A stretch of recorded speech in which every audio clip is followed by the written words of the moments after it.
কিন্তু বিগত কয়েকদিন হলো যে মাধ্যমিক উচ্চ মাধ্যমিক রেজাল্ট আউট হয়েছে, বেরিয়েছে, 1 থেকে 10-এর মধ্যে যারাই র্যাঙ্ক করেছে তাদেরকে জিজ্ঞাসা করা হলো, তাদের কাছে জানতে চাওয়া হলো যে আগামী দিনে তোমরা কি হতে চাও। তো অনেকেই কেউ ডাক্তার হওয়ার কথা বলেছেন, কেউ ইঞ্জিনিয়ার, কেউ গবেষক, কেউ আইপিএস অফিসার, আবার কেউ দেশের প্রধানমন্ত্রীও হতে চেয়েছে। 2025 1 থেকে 10-এর মধ্যে যারা র্যাঙ্ক করেছে তাদেরকে জানতে চাওয়া হলো যে তোমরা আগামী দিনে কি হতে চাও। তো কেউ মেডিকেল ডাক্তার হতে চায়, কেউ গবেষক, কেউ ইঞ্জিনিয়ার।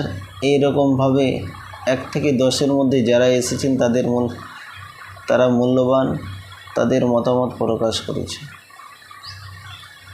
তো একটা বিষয় যে 1 থেকে 10-এর মধ্যে যারা এসেছে এবারে আমার নজরে পড়েনি, আপনাদের নজরে পড়েছে কি পড়েনি বলতে পারবো না। 1 থেকে 10-এর মধ্যে যারা এসেছেন কেউ বলেনি যে আমি শিক্ষক হব, কেউ বলেনি যে আমি শিক্ষক হব, এরকম আমার নজরে পড়েনি। আপনাদের নজরে পড়েছে কি পড়েনি সেটা বলতে পারবো না, কিন্তু আমার নজরে পড়েনি।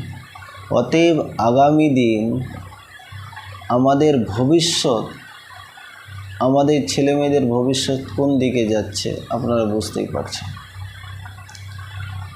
আমাদের রাজ্যে, আমাদের দেশে যদি শিক্ষক না থাকে, মানুষ গড়ার কারিগর যদি না থাকে, তাহলে আমাদের কারখানা, স্কুল সমস্ত কিছু বন্ধ হয়ে যাবে। আমাদের ছেলেমেয়েরা কোথায় গিয়ে শিক্ষা নেবে ভাবার বিষয়।